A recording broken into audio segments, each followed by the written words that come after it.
Mga master, marami rin po tayong mga natatanggap na mga tanong kung matutuloy ba yun pong PEI or ito pong Productivity Enhancement Incentive na tinatanggap po natin tuwing December 15. 5,000 din po yun. Ito po kasi ay matapos ng labas ng Executive Order number 61 ang Pangulo suspending the legal basis, no, suspending the implementation of the PEI, no, na legal basis ng PEI. Ito pong AO25 at EO80. So dahil po sa suspension, marami po yung nagtatanong kung yung PEI ba ay matutuloy ngayong Desyembre kahit may suspension. Ang sagot po dyan ay oo. Matutuloy po yung PEI, no, na matatanggap natin tuwing December 15 kasi included na po yan sa budget ng 2024. Nasa pondo na po yan ng agency. Kahit may suspension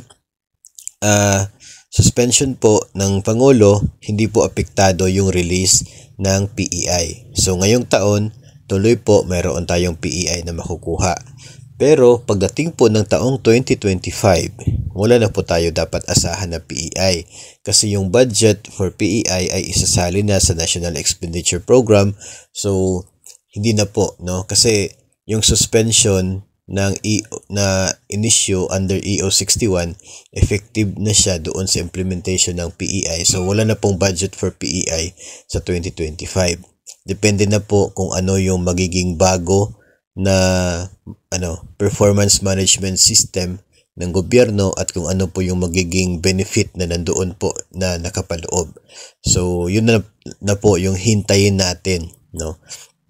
At kung ano po yung magiging bagong issuance ng gobyerno, yun na rin po ang aasahan natin in the future years.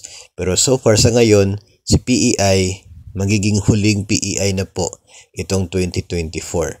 Sa 2025, wag na nating isali sa budget kasi dependent na tayo sa bagong magiging performance management system at magiging bagong reward, no, nga ilalabas ng atin pong gobyerno. So tuloy ang PEI 2024. The same is true with the PBB 2023. Kasi yung suspension ay 2024 po. So hindi na niya covered yung 2023. Yung mga agencies na magiging eligible sa PBB 2023, makakatanggap pa rin sila ng kanila pong performance-based bonus. Pero pagdating na 2024, hintayin natin kung ano po yung magiging bago na ipapasunod ng gobyerno at doon po tayo mag-base na naman ng ating mga expectations in the years to come.